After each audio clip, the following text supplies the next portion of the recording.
I don't know that I can teach sitting down.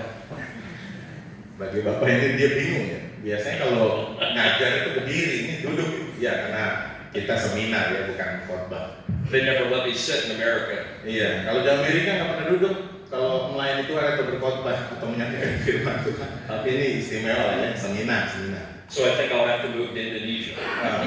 Jadi kalau gitu, mendingan di Indonesia aja dan bisa sering duduk. Amin. It is an honor to be here today. Ada satu kehormatan besar untuk bisa berada di sini pada hari ini. My name is Nathan Bramlett.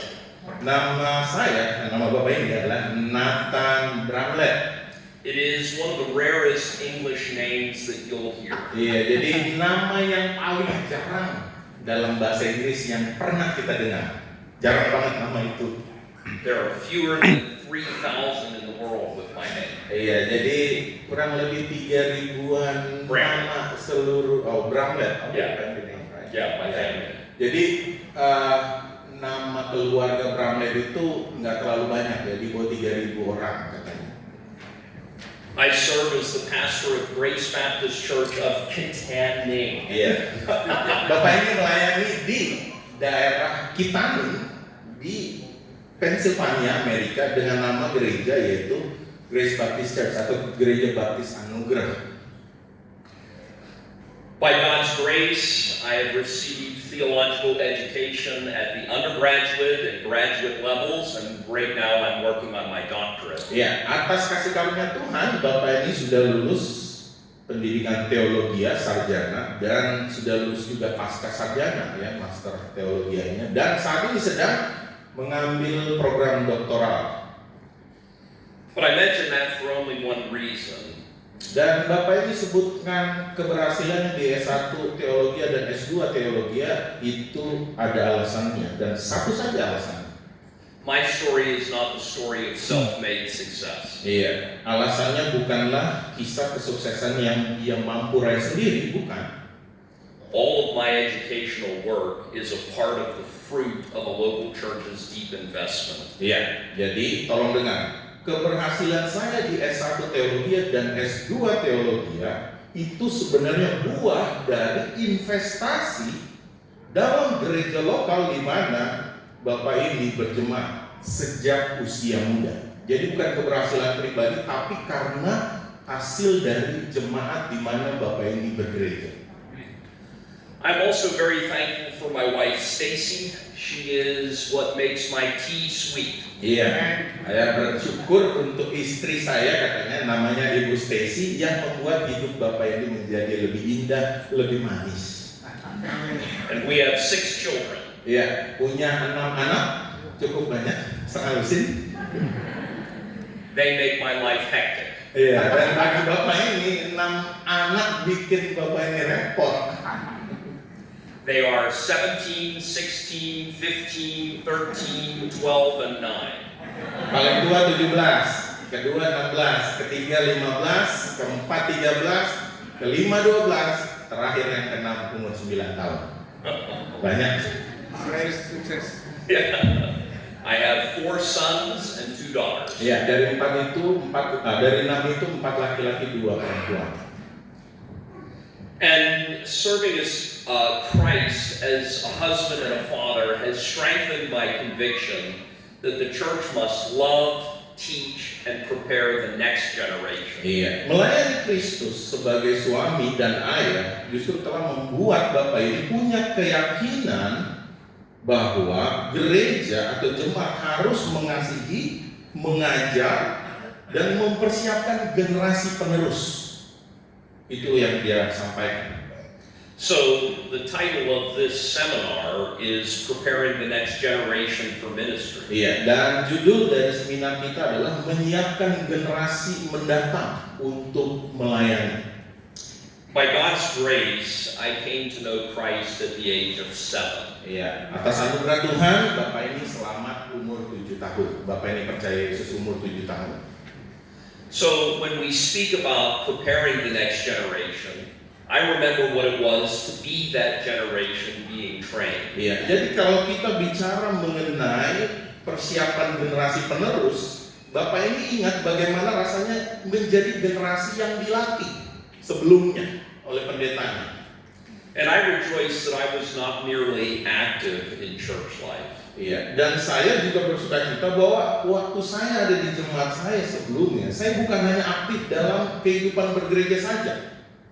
I was powerfully changed by Christ, the love of His gospel, and I was prepared for faithful service. Iya, dan saya diubah oleh Kristus waktu saya ada di jemaat saya, dan karena kasih Injilnya, saya juga dipersiapkan untuk menjadi pelayan yang setia. Bukan hidup saja diubah, tapi Tuhan juga mempersiapkan melalui gerejanya, dia akan jadi pelayan Tuhan yang setia di masa depan.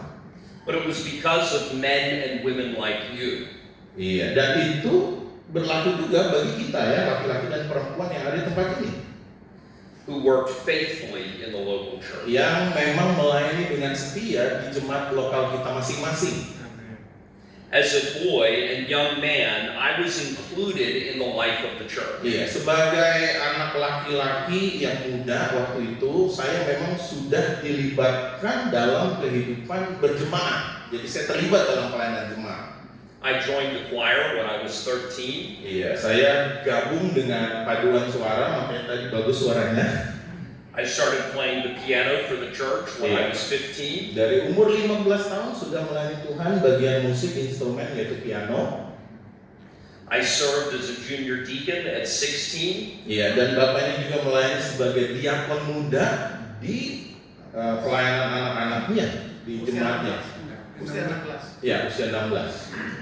I became the moderator of my church at 18. Iya, dan pada usia 18 tahun dia juga melanjutkan pelayanannya. Sebagai moderator.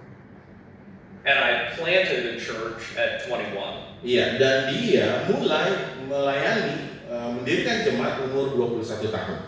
I preached my first sermon at 16. Iya, dan bapak ini khotbah pertama kali umur 16 tahun. At 18, I also went on a missionary trip to Japan. Iya, dan umur 18 tahun sudah ikut mission trip, perjalanan ke negara Jepang. Ya, masih muda. So by God's grace, I stand before you today as the product of a local church that invested deeply in me. Iya, jadi saya mengaku bahwa karena kasih karunia Tuhanlah Bapak ini ada di depan kita semua, dan Bapak ini mengaku dia adalah hasil dari gereja lokal yang berinvestasi dalam kehidupan Bapak ini.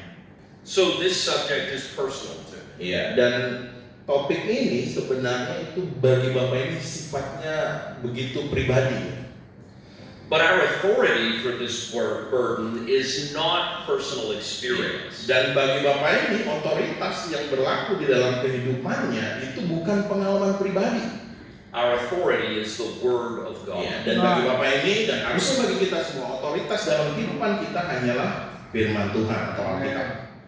Proverbs 22:6 says, "Train up a child in the way he should go, and when he is old, he will not depart from Ya, it." itulah sebabnya dasarnya adalah firman Tuhan. Amsal 22 ayat 6 mengatakan, "Didiklah anak muda pada masa mudanya itu, sehingga pada masa tuanya dia tidak akan menyimpang dari jalan itu." Itu dasarnya.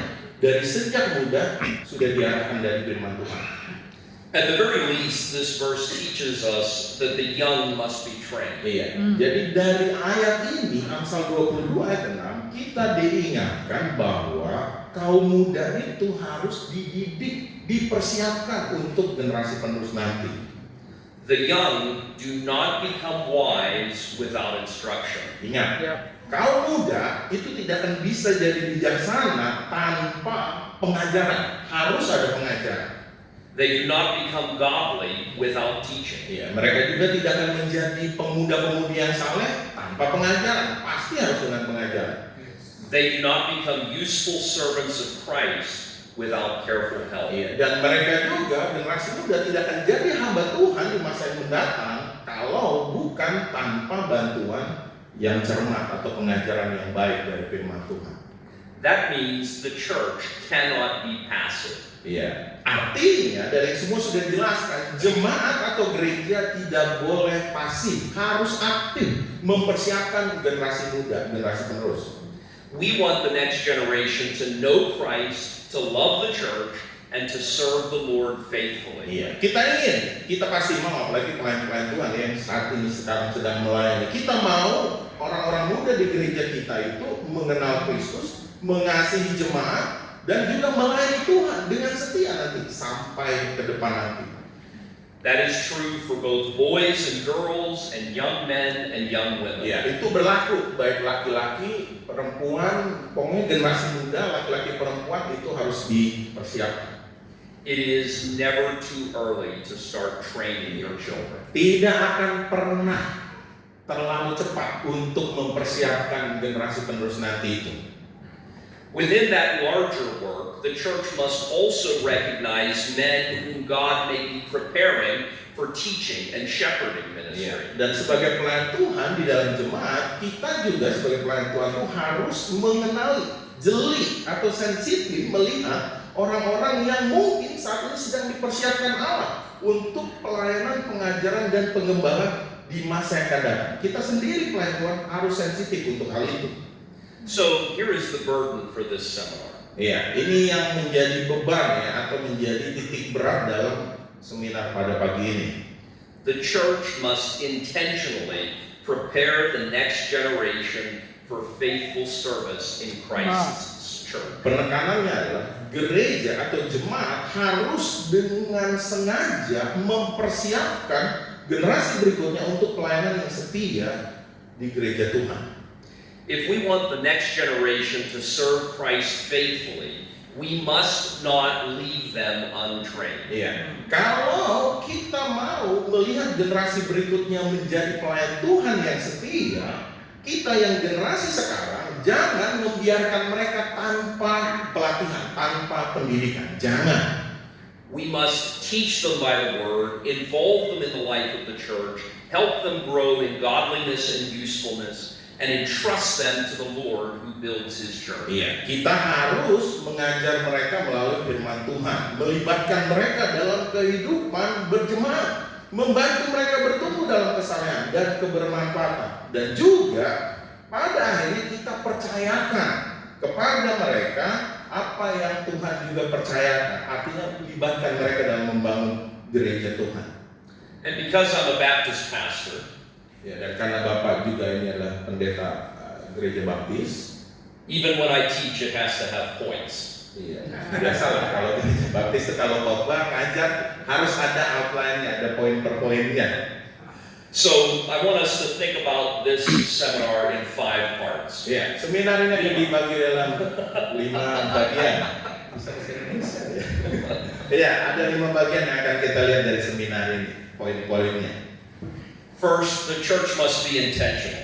Yang pertama, gereja harus memiliki tujuan yang jelas. Harus tahu apa tujuan gereja, tujuan jemaat itu apa. Kedua, Yang kedua, yang tentu. the church must disciple its children and young people. Yang kedua, gereja harus mendidik anak-anak dan kaum muda. Jangan anti sekolah minggu, jangan. Karena mereka itu adalah masa depan gereja. Third, the church must teach the next generation to esteem ministry and service rightly. Yang ketiga, gereja harus mengajar generasi berikutnya untuk menghargai yang namanya pelayanan dan mereka mengabdi dengan cara yang benar sesuai firman Tuhan. Fourth, the church must understand calling biblically. Yang keempat, gereja harus memahami panggilan secara alkitabiah. And fifth, the whole effort must rest on Christ and His Word. Dan yang terakhir, yang kelima, seluruh usaha yang dilakukan oleh jemaat harus berdasar pada Kristus sebagai kepala gereja dan kepada firman Tuhan. So, pertama, Number one, the church must be intentional. gereja harus memiliki tujuan yang jelas. Tahu dulu nih arahnya, visi misinya tuh harus jelas. If the church is going to prepare the next generation for ministry, then the church cannot be passive. Lagi, kalau jemaat ingin mempersiapkan generasi di masa yang akan datang, generasi penerus, jemaat atau gereja tidak boleh pasif, harus aktif. Gak bisa. In Matthew 9:37-38, the Lord Jesus says, "The harvest truly is plenteous, but the laborers are few." Iya, itu ada di dalam Matius pasal 9. Alkitab katakan bahwa tuaian banyak tetapi pekerja sedikit, dan dikatakan mintalah kepada yang mempunyai tuaian supaya diberikan itu pekerja-pekerja. Then he says, "Pray ye therefore the Lord of the harvest that he will send forth laborers into his harvest." Iya, dan lanjutnya itu ayat yang 38, mintalah kepada Tuhan yang mempunyai tuaian supaya dikirimkan pekerja-pekerja. So the need for laborers is not new. Ya, jadi kebutuhan untuk pelayan Tuhan di masa akan datang itu bukan barang baru, itu bukan istilah yang baru, itu dari zaman Matius ditulis sudah jadi kebutuhan. Jesus tells his disciples to pray for laborers. Iya, Yesus bicara dalam konteks Matius pasal 9 itu kepada murid-muridnya, minta atau berdoa untuk Tuhan mengirimkan pekerja-pekerja.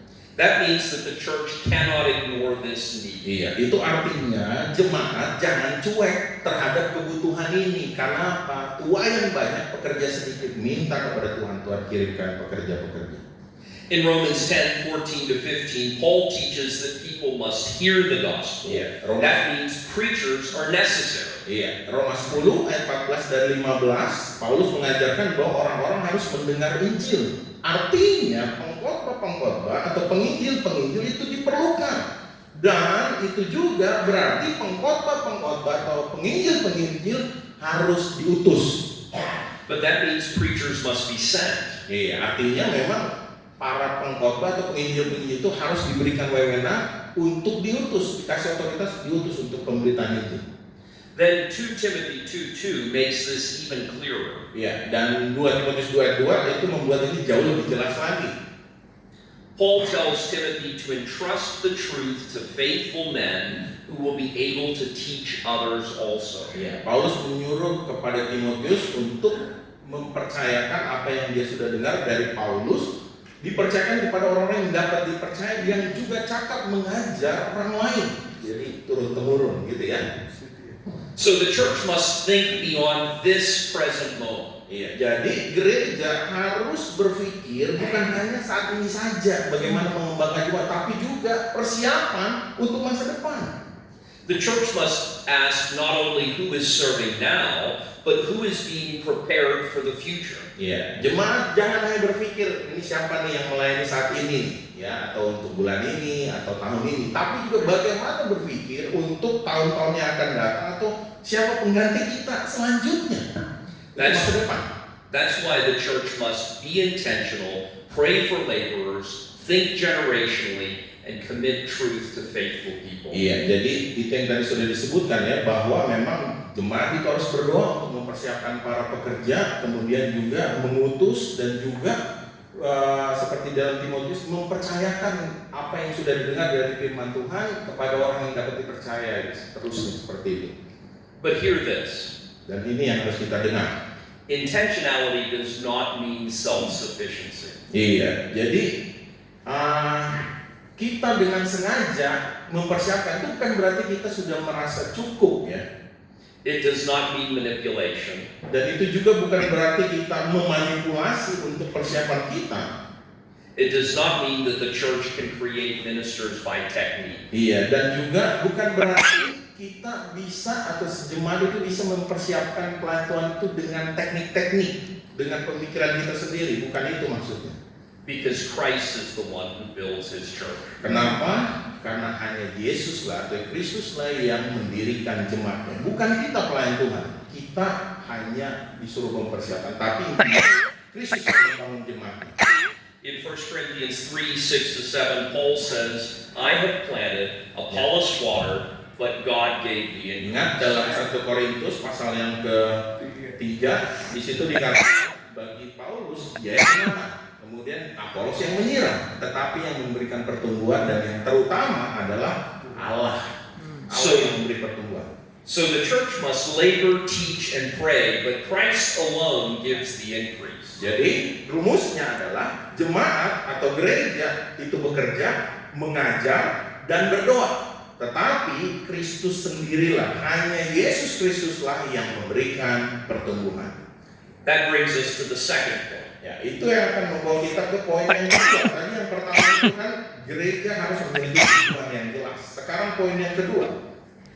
If the church is going to prepare the next generation, then intentionality must take a clear form. Iya. Yang kedua, gereja harus mendidik anak-anak dan kaum mudanya. Kalau gereja mempersiapkan generasi berikutnya, maka kesungguhan ya, atau keseriusan harus dipersiapkan dalam bentuk yang jelas dalam jemaat. That form has always only ever been discipleship. Ya. Dan satu-satunya cara untuk mempersiapkan generasi berikutnya dalam jemaat adalah pemuritan. Tidak ada yang lain melalui pemuritan. Ingat itu ya, di dalam jemaat lokal. Ini nggak bicara mengenai sekolah kita, tapi pemuritan dalam jemaat lokal. So the church must disciple its children and young people. Dengar ini, gereja itu sendiri, gereja kita sendirilah yang mempersiapkan mengenai generasi berikutnya. The church must not only talk about the next generation, the church must disciple the next generation. Gereja bukan hanya bicara mengenai generasi berikutnya, persiapan, tapi melakukan yang terpenting, yaitu pemuritan untuk persiapan itu. The church must teach boys and girls and young men and young women. Ya, jemaat harus mengajar, mau anak laki-laki ataupun anak perempuan, pemuda, pemudi, itu gereja harus persiapkan mereka sejak dini sebenarnya. The church must help them know Christ, love truth, love the church, and serve faithfully. Gereja harus menolong remaja, muda-mudi, anak-anak untuk mengenal Kristus, mengasihi kebenaran, mengasihi jemaat, dan mau ambil bagian dalam pelayanan secara setia. In Deuteronomy 6:6-9, God commands His people to teach His words diligently to their children. Kalau di Perjanjian Lama, bangsa Israel disuruh oleh Allah untuk mengajar kepada anak-anaknya mereka masing-masing dengan tekun. In Psalm 78:4-7, one generation declares the works of God to the next generation. Iya, di dalam Mazmur 78 ayat 4-7, satu generasi memberitakan perbuatan-perbuatan Allah kepada generasi berikutnya. In 2 Timothy 3:14-15, Paul reminds Timothy that from childhood he had known the Holy Scripture. Dan di dalam 2 Timotius 3 ayat 14-15, Paulus mengingatkan kepada Timotius bahwa dari kecil bahwa ia sudah mengenal kitab suci yang membimbing dia kepada keselamatan. So the pattern is clear. Truth must be handed down, taught, explained, and applied. Jadi rumusnya jelas, polanya jelas. Bahwa kebenaran harus diturunkan, diajarkan, kemudian dijelaskan, dan diterapkan pada akhirnya. I'm going to go off my notes for a second. Yes, sir. Ya, ini keluar dari outline. Don't take my name in vain. Oke. I have 6 children, Saya punya 6 anak, tadi sudah diberitahu. and I take my responsibility to those 6 children seriously. Saya sebagai orang tua yang punya 6 anak, saya bertanggung jawab penuh terhadap 6 anak saya itu. If I have failed to discipline them, to train them, and to teach them the Word of God, then it does not matter how successful I was as a pastor. Prinsipnya kalau bagi Bapak ini, kalau saya gagal mendidik anak-anak saya itu dari firman Tuhan, nanti sesukses apapun anak saya di masa akan datang, sebenarnya saya gagal. Walaupun mereka sukses di masa depan, tapi karena tidak dididik dari firman Tuhan, itu adalah kesalahan Bapak ini kan. I love Grace Baptist Church, Nah, saya mengasihi gereja saya itu Gereja Baptis Anugerah, but I love my children more. tapi di atas saya mengasihi jemaat saya lebih mengasihi keluarga saya, anak-anak saya. Itu prioritas. Keluarga nomor 1, jemaat nomor 2. And I love my wife more than my kids. Ya. Nah, prioritas nomor 1. Lebih daripada jemaat, lebih daripada anak-anak, saya lebih mengasihi istri saya lebih daripada anak saya. Itu prioritasnya. And I love Jesus more than Stacy. Iya. Dan nomor 1, saya lebih mengasihi Yesus lebih daripada istri saya. Jadi Yesus, istri, anak, baru jemaat. That's the right order. Itu urutan yang benar. That's the biblical order. Iya, itu menurut firman Tuhan sebenarnya seperti itu. Tuhan, istri, anak, jemaat. So So the church must not assume that young people will become mature by themselves, because here's the news, they won't. Iya, jadi jangan kita berpikir kalau kita udah melayani udah otomatis jemaat jadi dewasa begitu saja, nggak bisa. Itu nggak otomatis, itu nggak barang jadi. Let's see if this illustration works. Iya, kita coba apakah ilustrasi ini kena nggak bagi kita ya? When I want a good apple, Waktu saya mau atau ingin makan apel yang bagus, apel yang kira-kira bersih atau sehat, I take that apple and put it in a barrel of rotten apples to make all of them good, right? iya. Ini ilustrasi ya. Kalau saya mau makan apel yang bagus, apakah saya ambil apel yang bagus dan taruh di dalam satu keranjang dan itu membuat apel-apel yang busuk jadi bagus? Apakah itu ilustrasi yang kira-kira benar? Tidak. Oh. No. We know that rotten apples spoil good apples. Iya. Kita tahu kalau apel udah busuk tapi ditaruh yang bagus, bukan yang bagus itu mempengaruhi yang busuk jadi bagus, bukan. Kebalik, justru yang bagus dipengaruhi oleh yang busuk. Jadi busuk yang bagus itu. If we know that about fruit, then how much more is it true for children? Ini kalau kita tahu kebenaran mengenai buah saja, itu juga pasti berlaku bagi anak kita. Kalau anak kita berada pada lingkungan yang salah, bukan berarti anak kita memperbaiki lingkungannya, justru anak kita bisa jadi busuk ikut dari lingkungan seperti apel tadi. This world wants to destroy your children. Iya. Dunia ini ingin menghancurkan anak-anak kita atau generasi muda gereja kita. That's why we must be faithful to instruct them in the truth. Iya, itulah sebabnya kita harus dengan setia mengajarkan mereka atau membimbing mereka di dalam kebenaran firman Tuhan. That means discipleship is not merely the passing on of information, it is also the forming of life. Iya, jadi sebenarnya pemuritan itu bukan hanya menyampaikan kepada generasi berikutnya, tapi juga itu sebenarnya membentuk generasi muda untuk pelayanan di masa akan datang. Young people must be formed. Iya, ingat, generasi muda itu harus dibentuk. Jangan kita berpikir hanya dengan ibadah mereka udah hebat dan akan siap melayani Tuhan nanti. Enggak bisa otomatis begitu. I don't know if you noticed or not, but I'm not Indonesian. Ya, saya nggak tahu apakah kita memperhatikan sesuatu atau tidak, tapi bagi Bapak ini ya, karena memang dia bukan orang Indonesia. So I can only speak about what goes on in America. Ya, yang Bapak ini sampaikan memang konteksnya kan pengalaman dia di Amerika, tapi sebenarnya mirip-mirip ya, dimanapun sama lah prinsipnya. And the American church has accepted a lie. Kalau di Amerika katanya ada gereja-gereja yang memang menerima kebohongan. That it is better to entertain children than train them. Iya. Apa yang dimaksud dengan kebohongan? Lebih baik menghibur anak-anak datang ke gereja daripada mengajar kebenaran dalam gereja. Bikin hiburan, anak senang, anak jadi terus datang. Padahal sebenarnya kosong karena tidak diisi dengan kebenaran firman Tuhan. Hiburan terus. The church only has children for a short time. Iya. Dan kalau yang terjadi di situ adalah untuk anak-anak pelayanannya cuma sebentar aja. Don't waste that time by entertaining them. Iya. Dan ini nasihat bagi kita ya. Jangan kita habiskan waktu untuk menghibur mereka, tapi habiskan waktu untuk mempersiapkan mereka, memuridkan mereka sesuai firman Tuhan. But what does training a child look like? Iya. Jadi pertanyaan, mentraining anak atau melatih anak itu seperti apa sebenarnya? It's not always a sermon. Iya. Bukan hanya menyampaikan firman Tuhan atau khotbah saja, bukan. It's not always a Sunday school lesson. Bukan hanya pelajaran sekolah minggu saja, bukan. Sometimes it's taking a moment to talk with that child. Iya, kadang-kadang memang kita butuh waktu ya untuk berdua secara pribadi kita bicara hati ke hati dengan anak itu, apalagi anak itu bermasalah ya. So the church must give them scripture and doctrine. Iya, jadi jemaat atau gereja harus menyampaikan firman Tuhan plus doktrin-doktrin yang sesuai dengan firman Tuhan itu.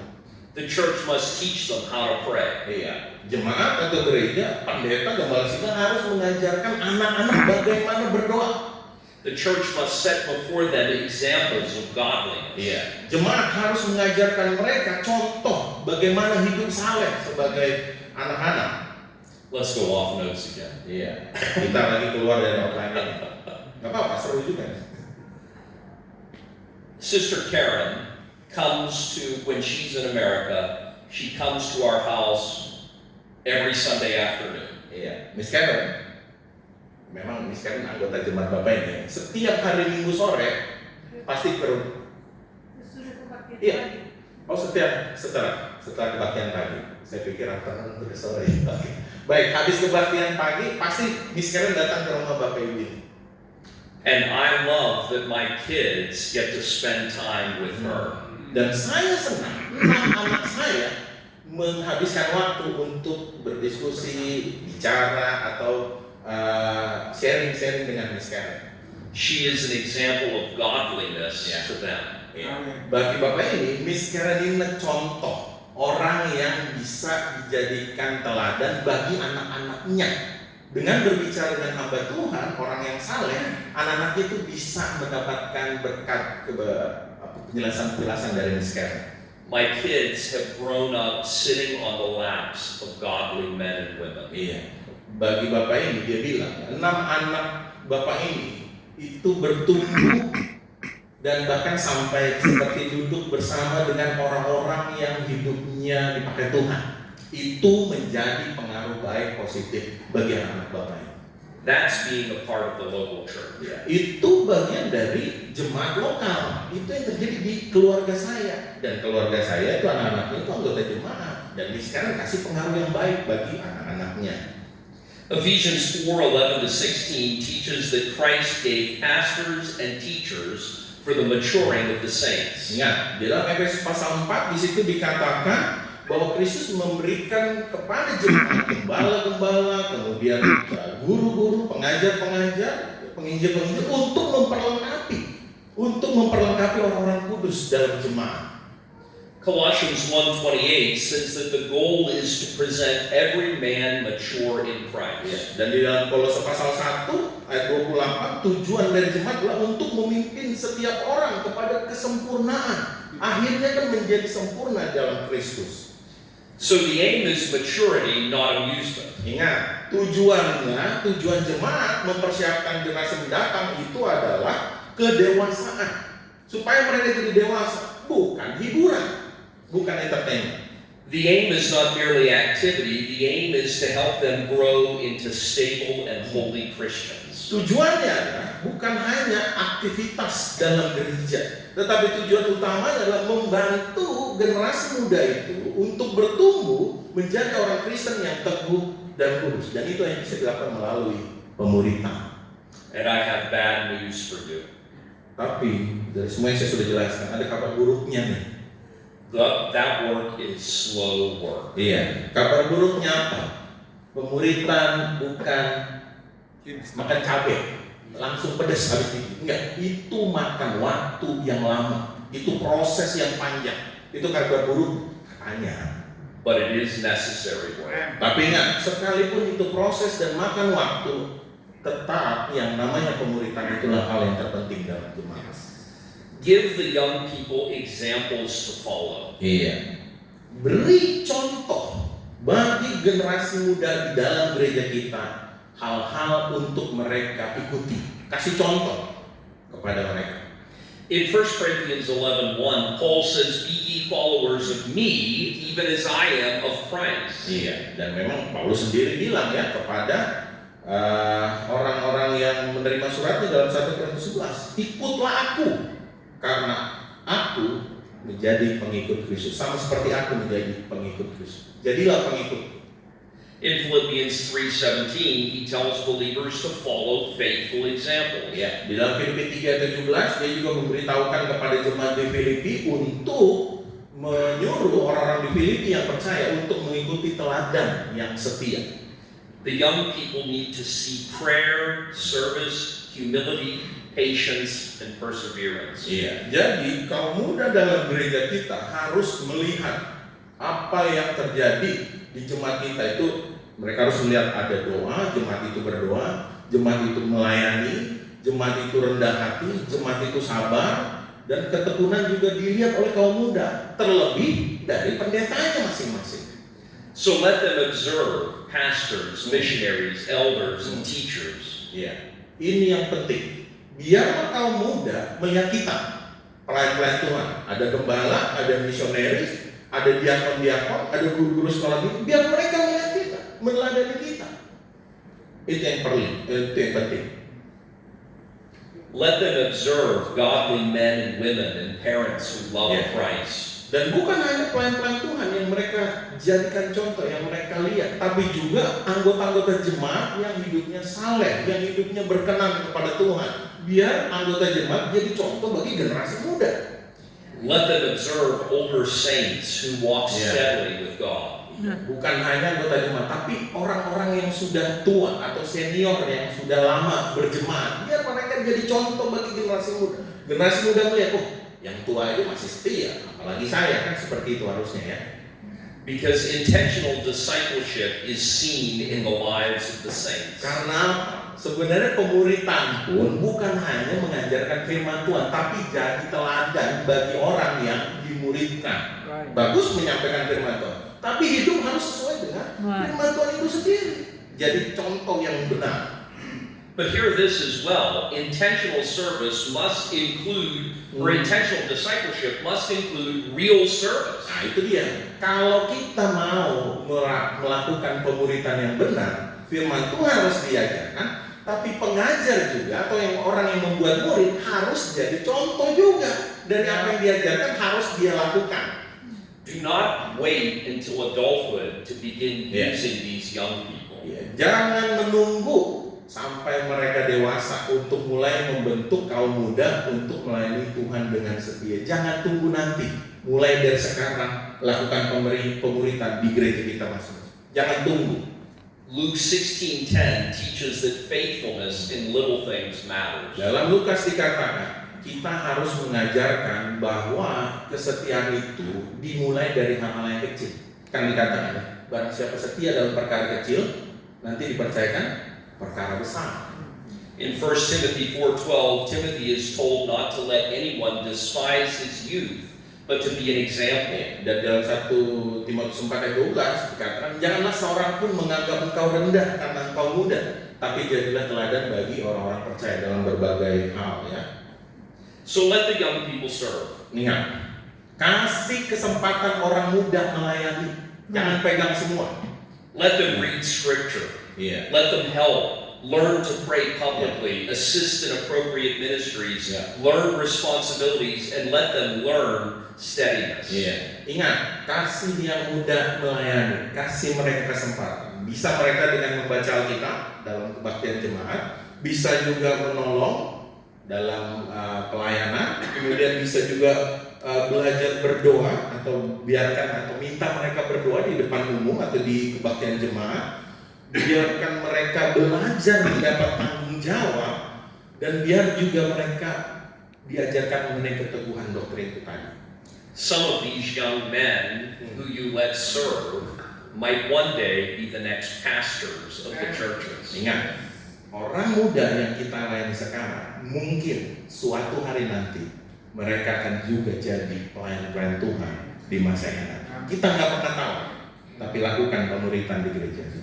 But all of them should be prepared now for faithful service. Dan ingat, itu bukan barang jadi, itu proses. Dan itu harus kita lakukan mulai saat ini di gereja kita. Jangan tunda lagi. So that brings us to the third point, then we'll have a break. Iya, dan kita masuk ke bagian yang ketiga. Habis bagian ketiganya nanti kita ada break sebentar. The church must teach the next generation to esteem ministry and service rightly. Ya, gereja harus mengajar generasi penerus untuk menghargai pelayanan dan juga menghargai pengabdian dengan benar. That matters because churches are always teaching. Iya, itu penting. Karena apa? Karena gereja itu harus mengajar mereka atau mengajar generasi muda. Itu tugas gereja, tugas jemaat. Churches teach by what they emphasize. Yeah. They teach by what they praise, and they teach by what they honor. Iya, jadi gereja itu harus mengajar mereka, pemuda-pemudi atau generasi penerus mengenai menghargai pelayanan, menghargai pengabdian dengan benar.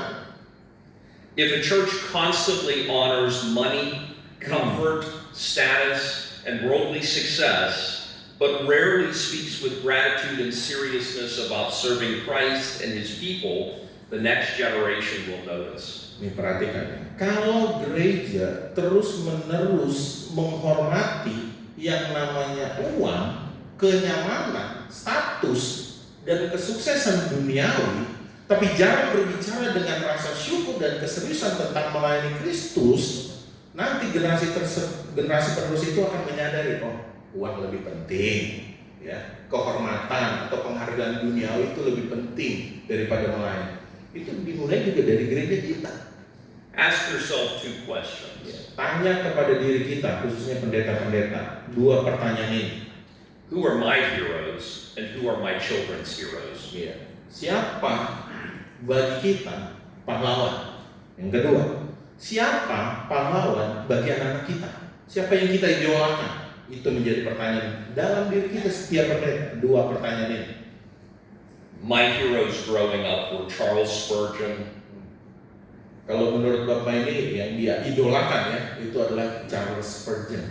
William Carey. Ya, William Carey. Mereka itu adalah misi-misi luar biasa yang melayani Tuhan. Adoniram Judson. Adoniram Judson misi ke Myanmar, ke Burma.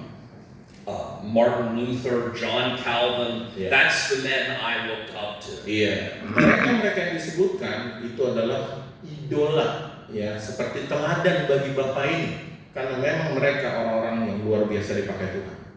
I didn't care if Michael Jackson or Michael Jordan could put a ball in a basket. Ya, bagi Bapak ini ya, mau Jordan kayak, mau Jackson kayak, mau Kobe Bryant atau siapapun pemain olahraga terkenal, bodoh amat kalau bagi Bapak ini, nggak masalah. I wanted to be able to thunder with the same authority that Charles Spurgeon did from the pulpit. Saya hanya mau mendapatkan kuasa seperti Charles Spurgeon, bisa menjadi pelayan Tuhan yang luar biasa. Bapak ini mau seperti Bapak Charles Spurgeon ini. But if our kids only hear us talking about sports figures as heroes, who are their heroes going to be? Tapi kalau kita ajarkan anak kita mengenai kehebatan pemain-pemain atlet olahraga seperti misalnya ya Ronaldo atau Messi, ya di otak mereka ya mereka. I know those names. My kids like them too.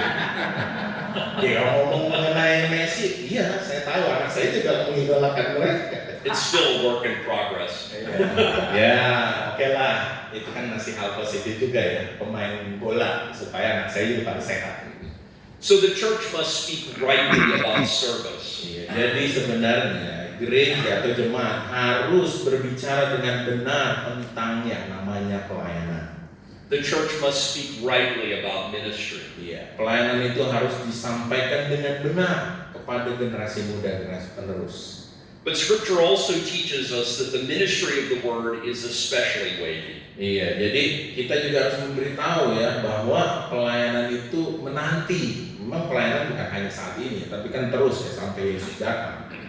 In 1 Timothy 3:1, Paul says, if a man desire the office of a bishop, he desireth a good work. Iya, 1 Timotius pasal 3 ayat 1. Jikalau ada orang yang menghendaki jabatan penilik jemaat, ia menginginkan pekerjaan yang indah. That means the office itself is honorable and the work itself is good. Iya, jadi jabatan penilik jemaat atau gembala atau pendeta itu adalah jabatan yang terhormat. Dan pekerjaan itu adalah pekerjaan mulia, pekerjaan yang baik, menghendaki atau menginginkan pekerjaan yang indah.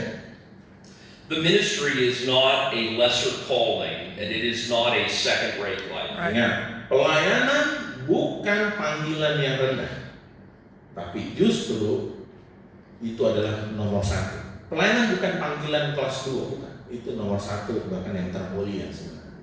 In Acts 6:2-4, it shows the apostles giving themselves to prayer and to the ministry of the word. Iya, dalam kisah 6 ayat 2-4, para rasul itu mengabdikan diri dengan berdoa dan pelayanan firman. In 2 Timothy 4:1-5, Paul says, preach the word. Dalam 2 Timotius pasal 4, Paulus katakan kepada Timotius, beritakanlah firman, siap sedia. In Titus 1:9, the elder is to hold fast to the faithful word. Iya, Titus 1 ayat 9, penatua harus berpegang teguh pada perkataan yang benar. So the point is plain, the ministry of the word is central to the life of the church. Intinya atau pokoknya jelas, pelayanan firman itu berada di pusat kehidupan jemaat kita masing-masing. The church is gathered by the gospel, built by the truth, and fed by the word of God. Gereja atau jemaat dipersatukan oleh Injil, dibangun oleh kebenaran, dan diberi makan oleh firman Allah. So the church must teach the next generation that this work matters. Jadi kesimpulannya, gereja harus mengajarkan generasi berikutnya bahwa pekerjaan pelayanan di masa yang akan datang itu sangat penting. The church must also speak honorably about faithful workers. Gereja juga harus mengajarkan dengan hormat atau berbicara dengan hormat tentang pekerja yang setia. In 1 Thessalonians 5:12-13, believers are told to esteem faithful leaders very highly in love for their work's sake. Dalam 1 Tesalonika 5:12-13, jemaat atau orang percaya diperintahkan untuk menghargai para pemimpin yang setia melayani karena pekerjaan mereka. In Hebrews 13:7, believers are told to remember those who have spoken the word of God to them. Ibrani 13 ayat 7, ingatlah pemimpin-pemimpinmu yang telah menyampaikan firman Allah kepadamu. Perhatikanlah akhir hidup mereka dan contohlah iman mereka. Christ loves his church, and part of his care for the church is the giving of faithful servants. Karena Kristus mengasihi jemaat, Dia memberikan perhatian kepada jemaatnya dengan mengutus atau memberikan hamba-hambanya yang setia kepada jemaat. So young people must also see that ministry is both joyful and costly. Nah, kita harus ajarkan kepada generasi muda bahwa melayani itu penuh sukacita. Tapi di balik sukacita juga ada pengorbanan. Melayani bukan hanya enak juga ya, tapi juga ada penderitaannya. Itu harus diajarkan supaya mereka nggak kaget. In 2 Corinthians 4:1, Paul says, seeing we have this ministry, as we have received mercy, we faint not. 2 Korintus pasal 4 ayat 1, oleh kemurahan Allah kami menerima pelayanan ini. Oleh karena itu kami tidak tawar hati. But let's be honest. Tapi mari kita jujur. How many of you are tired in the ministry? Seberapa banyak di antara kita yang capek dalam pelayanan? Semua ya. The ministry carries suffering with it. Ingat, melayani di dalamnya banyak penderitaan. There are many people that I have loved deeply who have turned their backs on me. Dalam pelayanan yang Bapak ini lakukan, banyak orang-orang yang Dia kasih. Tapi sekalipun mereka dikasih oleh Bapak ini, mereka justru berbalik dan meninggalkan gereja Bapak ini. My own family has left my church because of issues they had with me. Jangankan jemaat, keluarga sendiri pun tinggalkan pelayanan Bapak ini karena ada isu. Ya. Jadi itu bukan sesuatu yang selamanya melayani itu enak, terus damai, terus enggak. Ada pelayanan, bahkan ada tantangan dalam pelayanan. The ministry does not make you friends. Ingat, pelayanan itu di dalamnya tidak semua itu teman kita dalamnya atau orang lain itu jadi sahabat kita semua, enggak juga. In America, when they find out I'm a pastor, they stop talking to me. Kalau di Amerika ada orang dengar Bapak ini mengaku pendeta, justru nggak mau ngomong. But the ministry does give you a family. Selain di dalam pelayanan banyak masalah, tapi juga ini penghiburan. Di dalam pelayanan kita justru bertemu dengan keluarga kita, tanda kutip, di luar keluarga darah daging kita. Justru di pelayanan kita punya keluarga besar, amin ya. This past Sunday was Mother's Day in America. Kalau di Amerika tanggal 10 bulan Mei itu diperingati sebagai Hari Ibu atau nasional ya, Hari Ibu Internasional. And we got to spend it with our Indonesian ibu. Tapi karena saya ada di Indonesia, dan waktu itu ada di Bali, saya menyempatkan untuk merayakan Hari Ibu itu di gereja di Bali. Because Karen has become a part of our family. Iya, mengapa? Dan memang Bapak Ibu ini kan ke Bali bersama dengan mereka. Karena memang bagi mereka, Miss Karen itu sudah dianggap bagian dari keluarganya Bapak ini. There is both joy and sorrow. Iya, memang ada sukacita malam, tapi juga ada kesedihan. Ya, namanya juga ada penderitaan, ya, ada tantangan. Ada sukacita, tapi juga ada kesedihan. Balance itu seimbang. It is a privilege and it is a stewardship. Iya. Kalau kita menyadari pelayanan itu adalah hak istimewa, tapi di dalamnya ada tanggung jawab yang besar. The next generation must see that clearly. Iya. Dan ingat, generasi penerus itu harus tahu dan melihat bahwa melayani Tuhan itu sukacita, ada kegembiraan, tapi memang juga ada tantangan, ada beban juga di situ. Dan anak muda atau calon pelayan Tuhan di gereja kita harus menyadari itu supaya mereka tidak kaget masa depan. And that brings us to the best part of this seminar. Ya, dan itu yang membuat kita berada di bagian yang terbaik dari seminar ini. The break. Waktunya break sekarang. Kita kembali setelah satu berikut. Kita akan istirahat break dulu. Sorry.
Selamat datang di sesi yang kedua. Kita akan kembali memulai seminar kita. Sudah jam 12 pas.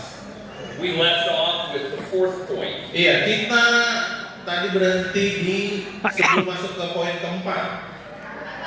The church must understand calling biblically. Iya, gereja, ini poin keempat. Gereja harus memahami panggilan secara alkitabiah. Gereja harus memahami panggilan secara alkitabiah. This is a very important point. Ini adalah poin yang sangat penting. It is especially important when we speak about men who may be called to teaching and shepherding ministry. Iya, jadi ini menjadi sangat penting karena orang-orang dipanggil untuk mengajar dan mendidik. When I was 16, I taught a vacation Bible school. Iya, umur 16 tahun saya mengajar sekolah inti liburan. And the church I was teaching at heard me teaching. Dan jemaat di mana saya mengajar sekolah Alkitab, mereka mendengar pengajaran saya. The adults would come upstairs to listen to me while I taught the children. Iya, jadi yang dewasa, jemaat dewasa turun dan mendengarkan saya mengajar anak-anak di sekolah inti liburan. Their pastor was going on vacation. Iya, pada waktu itu pendeta yang melayani di situ lagi liburan. And they asked me if I would preach for them that Sunday. Iya, dan si pendeta yang sedang keluar untuk liburan itu minta saya apakah saya bisa khotbah waktu hari Minggu. I had never preached a sermon before in my life. Iya, sebelumnya saya tidak pernah punya pengalaman khotbah selama saya hidup. But after I preached that sermon, I said, this is what I want to do with the rest of my life. Iya, dan setelah saya dikasih khotbah pertama kali, ini yang Bapak ini sampaikan, saya punya kerinduan untuk terus berkhotbah seumur hidup saya. I believe that is a part of the calling. Iya, saya percaya ketika saya dikasih kesempatan khotbah dan saya menikmati pelayanan khotbah, saya yakin itu adalah bagian dari panggilan hidup saya. But there is often confusion on this point. Iya, dan kadang-kadang memang sering ada kebingungan, khususnya di poin yang keempat ini. Gereja harus memahami panggilan secara alkitabiah. Some people think that calling is only an inward feeling. Ini tolong perhatikan. Kadang-kadang atau banyak orang merasa bahwa panggilan hanyalah perasaan batin aja. Oh, kayaknya saya dipanggil Tuhan nih. Itu banyak orang punya hal seperti itu. Others speak as though calling is only a matter of skill. Ada juga orang berpikir bahwa panggilan itu adalah masalah keterampilan melayani. Oh, kayaknya saya jago nih, saya bisa nih, saya gampang kok khotbah.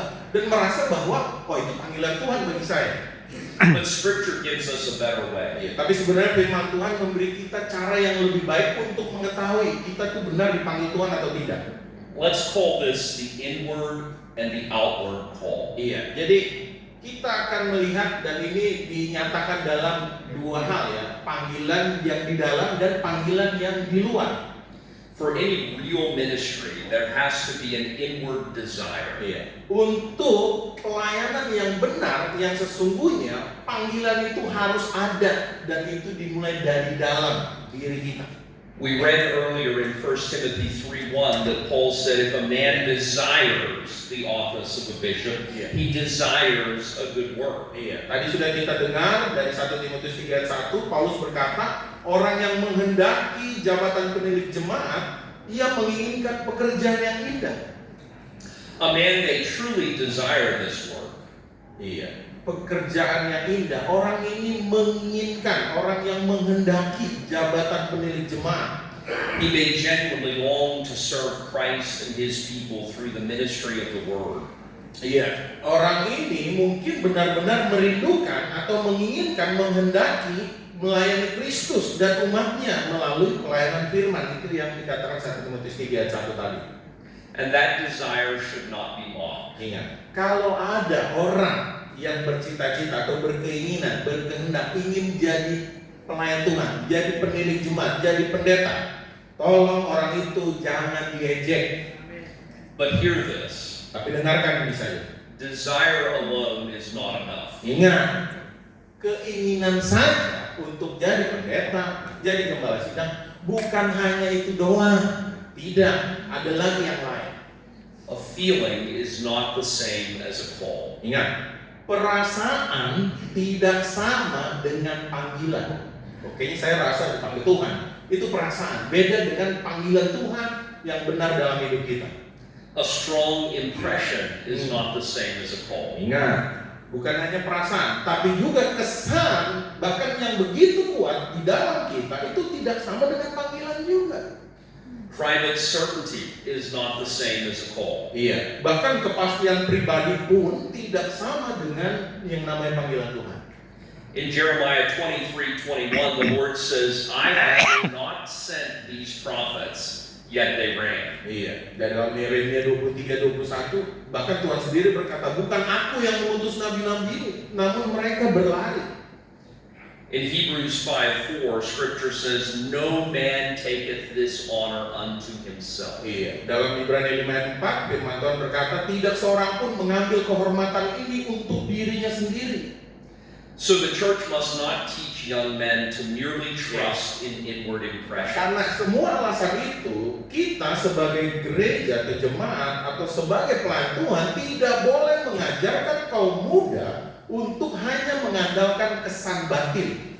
Ya, jangan hanya itu.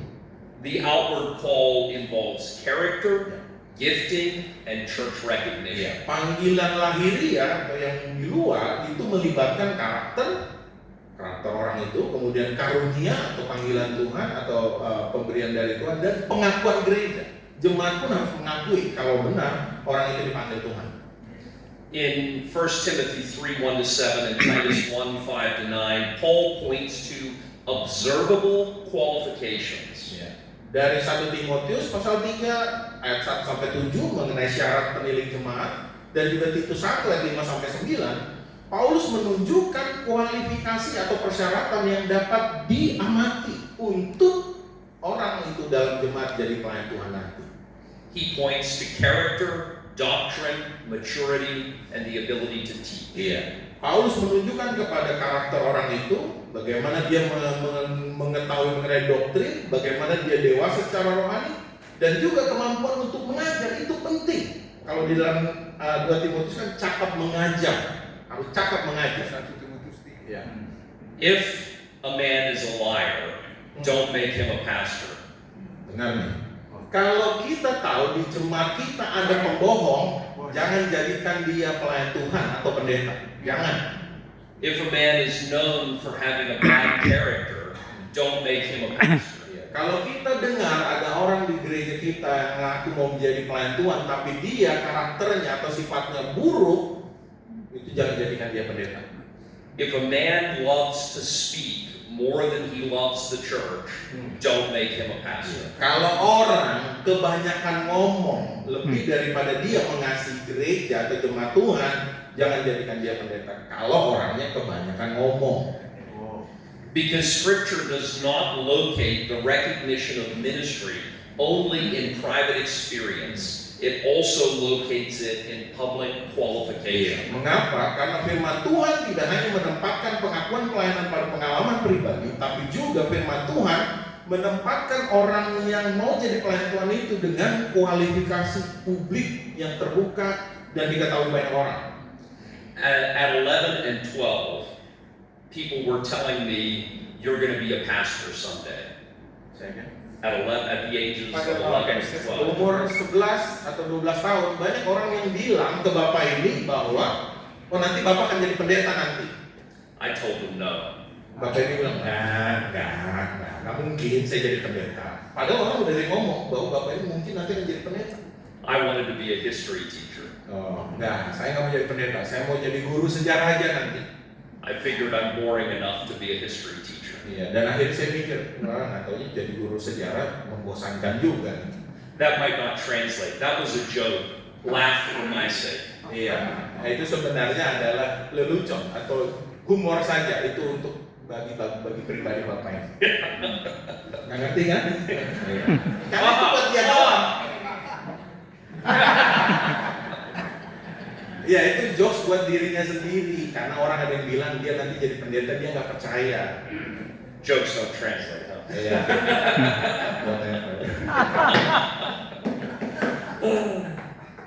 Okay. So, the church was already identifying in me the gift of preaching. Walaupun tadi sebenarnya dibilang itu adalah humor ya, tapi orang ada yang sudah bisa menilai bahwa bapak ini nanti akan bisa jadi pendeta. Bayangkan ya, umur 11 atau 12 tahun orang bisa menilai bapak ini akan bisa jadi pendeta. Then the Lord gave me a desire for preaching. Ada kesempatan dan juga Tuhan memberikan kemauan kepada bapak ini, kerinduan untuk jadi pendeta. So it was both inward and outward. Jadi ada dari orang yang bilang, oke, bapak akan jadi pendeta, itu dari luar. Tapi juga dari diri sendiri Tuhan bekerja, punya keinginan. Saya juga mau jadi pendeta. Jadi dua, dari luar dan dari dalam. So the church must identify, test, and nurture men who appear gifted. Jadi gereja atau jemaat itu juga harus melihat nih, mengidentifikasi nih kira-kira calon-calon pelayan Tuhan ya. Bukan hanya mengidentifikasi, tapi juga memuji, kemudian membuat orang itu tetap setia dalam jemaat dan terus melihat nih perkembangan, bagaimana bakatnya, bagaimana karunia dari Tuhan. Kalau benar dia akan jadi pelayan Tuhan di masa akan datang. The church should not flatter such men carelessly, but it should not ignore them either. Ingat nih, gereja nggak boleh sembarangan menyanjung atau memuji. Wah, kayaknya nanti hebat nih jadi pelantun. Nggak boleh begitu. Tapi juga gereja nggak boleh mengabaikan kalau ada peluang dari anggota jemaat untuk bisa jadi pelayan Tuhan. Jangan abai, jangan juga memuji. Ingat ya, kalau diabaikan sayang, nanti dia bisa ke gereja lain, justru bermanfaat di gereja lain. Begitu ya? Oke, lanjut. Here are a series of questions the church must ask. Oke, berikut adalah pertanyaan yang harus diajukan kita sebagai pelayan Tuhan dalam gereja kalau kita lihat ada orang yang berpotensi. Can this man handle scripture responsibly? Oke, kalau kita lihat ada orang yang berpotensi untuk jadi pelayan Tuhan di masa yang akan datang, tanyakan dia, kira-kira orang ini dapat nggak bertanggung jawab terhadap firman Tuhan? Kalau dia khotbah, benar nggak khotbahnya? Melenceng nggak? Salah nggak doktrin? Kita harus tahu. Is he teachable? Apakah orang ini mau diajar atau mudah diajar? Kalau dia ngelawan melulu atau dia menghindar melulu, kayaknya nggak bisa jadi pelayan Tuhan. Is there evidence of holiness in his life? Iya. Berikutnya, apakah ada bukti dia memelihara kekudusan di dalam hidupnya? Karena Tuhan tidak mau memakai orang yang hidupnya tidak kudus. Does he serve without craving prominence? Pertanyaan berikutnya, apakah ia melayani atau ia mau melayani tanpa ingin jadi tenar? Atau dia mau menonjolkan diri di jemaat? Makanya dia mau jadi pelayan Tuhan. Itu harus ditanyakan kepada orang itu. Is the church helped by his teaching and service? Nah, dan yang terakhir pertanyaannya, apakah gereja kita atau kita sebagai pelayan Tuhan mau membantu, akan terbantu oleh orang ini yang akan jadi pelayan Tuhan nanti? Itu ada pertanyaan-pertanyaan yang harus dia jawab. In 1 Timothy 5:22, Paul says, "Lay hands suddenly on no man." Iya. So the church must not be too quick in selecting men for ministry. Di dalam 1 Timotius 5:22, Paulus berkata, janganlah engkau terburu-buru untuk menumpangkan tangan atas seseorang. Mengapa? Karena memang gereja tidak boleh terlalu cepat untuk memilih orang terlibat dalam pelayanan. Hati-hati nih para pelayan Tuhan ya. Jangan sembarangan, jangan terlalu cepat, jangan buru-buru langsung menentukan ini dia jadi pelayan Tuhan. Jangan. But the church should give promising young men opportunities to grow. Apa yang harus dilakukan oleh gereja atau jemaat atau kita pelayan Tuhan? Kita harus kasih kesempatan kepada pemuda-pemudi atau generasi muda untuk bisa supaya mereka terus bertumbuh dengan pemuritan tadi. My two oldest sons read scripture publicly. Ya, dua anak laki-laki saya itu baca Alkitab di depan umum secara terbuka. My oldest daughter teaches Sunday school. Iya, jadi di gereja katanya bapak ini dua anaknya baca Alkitab, kemudian anak perempuannya ngajar sekolah minggu. We give them opportunities to serve. Iya, bapak ini sebagai gembala sidang memberikan kesempatan kepada anak-anaknya untuk melayani. Kan tadi 17, 16, 15 dikasih kesempatan, sudah dikasih kesempatan. But they also have to hear feedback. They must be corrected. Ya. And we must prove them. Iya. Tapi sekalipun sudah dikasih kesempatan, tetap kalau salah harus dikoreksi, harus dikasih feedback atau umpan balik dan terus diarahkan. Bukan hanya dikasih kesempatan dan didiamkan, enggak. Nanti kalau salah, repot nanti jemaat kita. Remember, the church does not create the call, but it does help discern the call. Ingat, gereja tidak menciptakan panggilan, tetapi gereja membantu membedakan ini panggilan Tuhan atau bukan. Panggilan tetap dari Tuhan, bukan panggilan dari gereja, bukan juga panggilan dari bapak atau ibu atau papa mama ya, tapi dari Tuhan. Dan gereja itu menolong orang yang dipanggil itu. The church cannot create what God has not given, but it can recognize what God appears to be doing. Lagi, gereja tidak dapat menciptakan apa yang tidak diberikan Allah. Jangan coba-coba kita sebagai pelayan Tuhan. Tetapi gereja dapat mengenali apa yang tampaknya sedang dilakukan Allah pada orang yang akan jadi pelayan Tuhan itu. That means the call to ministry is ordinarily recognized where inward desire, biblical qualifications, tested usefulness, and church affirmation come together. Iya, itu berarti semuanya panggilan untuk pelayanan biasanya dikenali oleh adanya keinginan batin. Orang itu sendiri punya keinginan. Kemudian ada kualifikasi sesuai firman Tuhan atau kualifikasi Alkitabiah. Berikutnya, kegunaan yang teruji. Dia pun harus diuji ya, si pelayan Tuhan itu, calon pelayan Tuhan. Dan jemaat harus mendukung secara umum, semua jemaat, anggota jemaat setuju kalau memang dia nanti jadi pelayan Tuhan. That brings us to the final point. Iya, dan akhirnya kita masuk ke poin terakhir, puji Tuhan. The whole effort must rest on Christ. Oke, poin kelima, seluruh upaya atau yang tadi sudah kita dengarkan sebagai penjelasan harus didasarkan pada Kristus dan firman Tuhan. This governs everything else we have said so far. Iya, itu yang tadi sudah kita dengarkan dari tadi penjelasan yang dari awal sudah disampaikan. If the church is going to prepare the next generation for ministry, then it must do so under the authority of Scripture and in humble dependence on the Lord Jesus Christ. Ini ya, kalau perhatikan, jika gereja mau mempersiapkan generasi berikutnya sesuai seminar ini temanya ya, maka gereja harus melakukan di bawah otoritas firman Tuhan. Oke, harus sesuai firman Tuhan. Dan juga dengan kerendahan hati untuk bergantung kepada Tuhan Yesus Kristus. Bukan kehendak pendeta, bukan juga kehendak jemaat, tapi panggilan Tuhan sesuai firman Tuhan. When we speak about intentionality, discipleship, the dignity of ministry, and the discernment of calling, we are not describing a human system that can manufacture ministers. Ya, karena kita memang berdasar pada firman Tuhan, oke, kalau kita bicara mengenai pelayanan, pemuritan, kemudian panggilan, itu tidak menggambarkan sistem manusia, tetapi Tuhanlah yang akan mempersiapkan segala sesuatu melalui jemaat dan melalui firman-Nya untuk menentukan nanti dia jadi pelayan Tuhan atau tidak.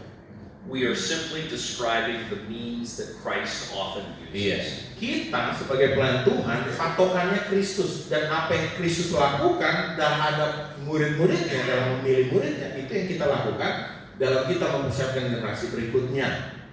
But the power, authority, life, and fruit all belong to Jesus. Kenapa? Karena kuasa, otoritas, kehidupan, bahkan buah atau hasil dari pelayanan nanti di masa yang datang itu semua milik dari Yesus Kristus.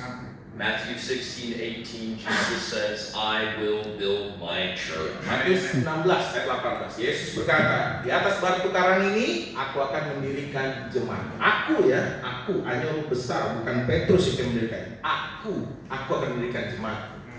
The church is His church. Ingat, gereja kita bukan gereja kita, tapi gereja Yesus Kristus. Lagi ya, gereja kita ini bukan gereja kita, tapi gereja Yesus Kristus.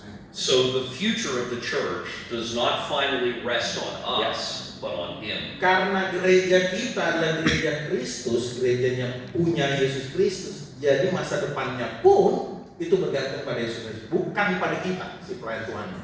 And the Lord alone can give the increase. Dan ingat, Paulus menanam, Apolos menyiram, tapi yang terutama adalah Allah yang memberi pertumbuhan. That's exactly the balance that we need. Iya, itu yang sebenarnya keseimbangan yang kita butuhkan. Tetap keputusan atau yang terpenting Allah yang memberi pertumbuhan. The church may plant, water, teach, train, identify, and encourage, but only God gives growth, maturity, and fruitfulness. Apa yang fungsi jemaat atau fungsi gereja? Ya, ada yang menanam, ada yang menyiram, ada yang mengajar, ada yang melatih, ada yang mendorong, ada yang memuridkan. Tapi yang terutama pertumbuhan hanya berasal dari Allah. Therefore, the church must labor, pray, and trust. Nah, karena memang yang memberi pertumbuhan itu adalah Allah, tugas jemaat itu tadi harus bekerja, harus berdoa, dan harus percaya kuasa Tuhan.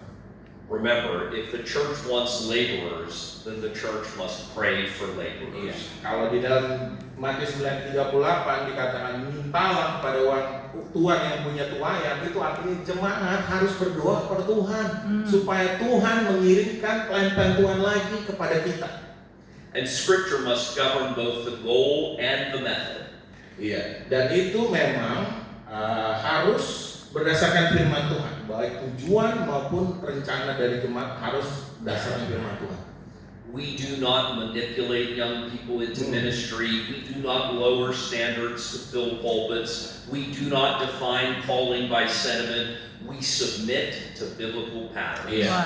Ingat, standarnya firman Tuhan. Jangan diturunkan standar Alkitab atau firman Tuhan ini dengan cara apa? Memanipulasi orang-orang muda ya. Atau kita misalnya menurunkan standar, oh siapa aja boleh deh yang ngisi mimbar atau yang khotbah, karena kita pikir oh ini jago ngomong, itu turun standarnya. Tapi standar yang benar, siapa yang berdiri balik mimbar harus yang sesuai firman Tuhan. Jangan itu diubah, jangan diturunkan standar itu. Kita harus tunduk pada pola-pola Alkitabiah. In 2 Timothy 3:16-17, Scripture is defined and described as sufficient for the work of God. Ya, 2 Timotius 3:16-17 itu firman Tuhan ya, itu cukup untuk pekerjaan Allah. Kan segala tulisan yang Allah memang bermanfaat untuk mengajar, menyatakan salah, memperbaiki kelakuan, mendidik orang dalam kebenaran. Itu cukup, firman Tuhan cukup sebagai dasar untuk kita memilih orang yang akan jadi pelayan Tuhan di masa yang akan datang. In 1 Timothy 4:16, Paul tells Timothy to take heed to his life and doctrine. 1 Timotius 4:16, Paulus menyuruh Timotius untuk mengawasi dirinya dan juga mengawasi ajarannya. That means the goal of seeing the next generation raised up and the method of raising up the next generation must be done through the Word of God. Artinya untuk mempersiapkan hamba Tuhan ataupun rencana-rencana dari jemaat, semuanya itu harus diatur atau berdasarkan firman Tuhan. Tidak boleh pakai cara lain, tidak boleh pakai pemikiran sendiri dari si hamba Tuhan. So the church cannot manufacture ministers by technique. Nah, karena itu gereja tidak bisa menghasilkan pelayan Tuhan dengan teori-teori atau teknik-teknik. Tidak bisa. But I also have good news. Tapi ada kabar baik. It can faithfully cultivate the kind of life and doctrine through which God often raises the next generation up. Ya, gereja tidak bisa menghasilkan rumus-rumus untuk menghasilkan pelayan Tuhan, tapi gereja dapat dengan setia memupuk jenis kehidupan dan ajaran yang melaluinya Allah bisa membangkitkan pelayan-pelayan Tuhan dari generasi muda di gereja kita. So what are the practical implications for the local church? Iya, dan itulah sebenarnya implikasi praktis yang bisa kita pakai di dalam gereja kita masing-masing. If all of this is true, then churches must practice these truths. Iya. Kalau yang tadi sudah kita dengar dari awal ya, itu adalah kebenaran, tinggal kita mempraktekkan kebenaran-kebenaran itu di gereja kita masing-masing.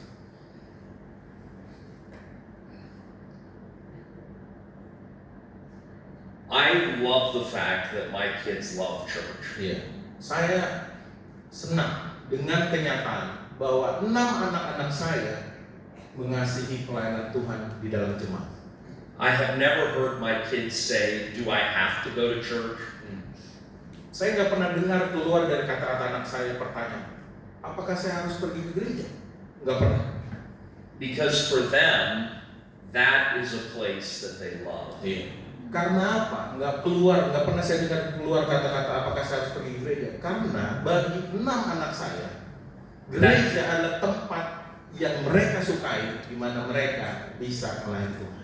That's the goal with the next generation. Itu harusnya sudah mulai tertanam di setiap generasi muda yang ada di gereja kita masing-masing. Bahwa ke gereja bukan beban.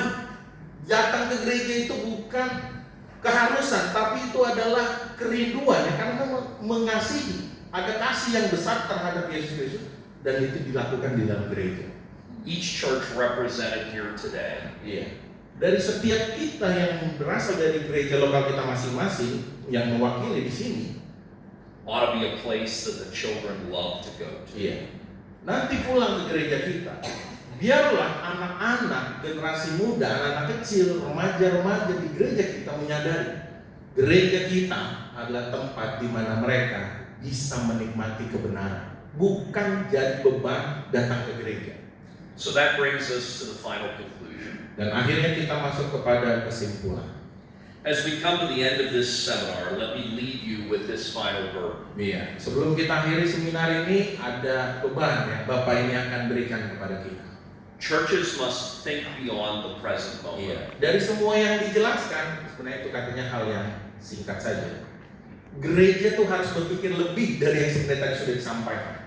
We say again, the question is not who is serving now, the question is who is being formed in the next generation. Pertanyaannya bukan siapa yang melayani sekarang, tapi pertanyaannya adalah siapa yang sedang dibentuk untuk generasi berikutnya.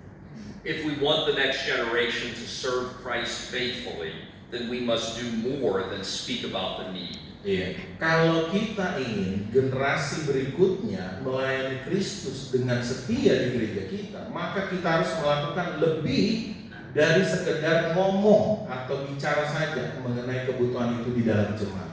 We must disciple intentionally, honor ministry properly, discern calling carefully, and trust Christ. Iya, kita harus melakukan pemuritan dengan benar, dengan sengaja. Kita harus menghormati pelayanan dengan benar. Kita harus membedakan panggilan yang tadi dengan cermat, jangan dengan perasaan saja, tapi kita harus juga sepenuhnya percaya kepada Kristus. So pastors, take this work seriously. Mari semua yang kita adalah pendeta-pendeta atau gembala sidang, anggap ini adalah hal yang serius. Mempersiapkan generasi yang akan datang itu hal yang serius. So parents, take this work seriously. Dan bagi kita yang bukan pendeta atau hanya orang tua dan kita punya anak di rumah, anggap ini juga hal yang serius karena mereka anak-anak kita adalah generasi yang akan datang. So congregations, take this work seriously. Dan bukan hanya pendeta, bukan hanya orang tua, tapi kita juga yang adalah anggota jemaat atau pekerja di dalam gereja kita masing-masing pelayan Tuhan, anggap ini juga serius. Persiapkan generasi muda untuk masa depan kita. Let us love the young enough to teach them the truth. Mari kita mengasihi muda-mudi kita. Mari kita kasih remaja-remaja kita di gereja kita masing-masing. Let us love the church enough to prepare servants for her future good. Dan karena kita mengasihi mereka, mereka juga akan mengasihi gereja kita. Mereka akan mengasihi gerejanya karena mereka merasa diperhatikan, dilibatkan, diberikan kepercayaan. Let us love Christ enough to pray that He would raise up laborers from among us. Ya, dan di atas semuanya itu, mari kita mengasihi Tuhan dan terus meminta kepada Tuhan, berdoa supaya Tuhan mengirimkan pekerja-pekerja untuk tuayan yang begitu besar melalui jemaat-jemaat kita. And let us never forget this. Dan tolong jangan pernah lupakan hal ini. The strength of this work lies not in what we can invent. The strength of this work lies in what God has already said. Ingat, tadi sudah dikasih tahu cara-cara dan lain sebagainya. Bukan kekuatan pekerjaan yang memang menjadi utama yang akan kita ciptakan ya untuk jadi generasi berikutnya. Tapi kekuatan persiapan untuk generasi berikutnya itu terletak pada apa yang Allah firmankan. I ask my children regularly this question. Saya tanya pertanyaan ini berkali-kali kepada anak saya. What is man's chief end? What is man's chief end? Chief, most important. Oh, okay. Most important thing. Pertanyaan kepada anak-anak dan ini sering diulang-ulang. Apa pencapaian yang terutama yang bisa dilakukan oleh manusia? And they answer, Dan mereka menjawab pertanyaan saya. to glorify God and to enjoy Him forever. Oke. Jawabannya tepat ya. Apa sih yang terutama pencapaian yang terutama yang bisa dilakukan oleh manusia? Jawaban anak-anaknya itu Alkitab ya. Bahwa hidup manusia itu harusnya untuk kemuliaan Allah. That's my prayer for your next generation too. Dan ini doa saya bagi bapak-bapak pendeta-pendeta. Biarlah itu, jawaban itu yang menjadi keluar dari mulut generasi muda di gereja kita masing-masing. Apa pencapaian terbesar kalian atau apa tujuan kalian hidup untuk kemuliaan Tuhan? Jawaban itu harus keluar dari mulut generasi muda kita di gereja kita masing-masing. Terima kasih banyak. Thank you. Thank you very much. Waktunya tanya jawab. Oke? Silakan dikumpulkan 3 dulu ya. Kalau nanti ada waktu nanti boleh tambah 3 lagi. Silakan yang mau bertanya. Atau udah terlalu jelas?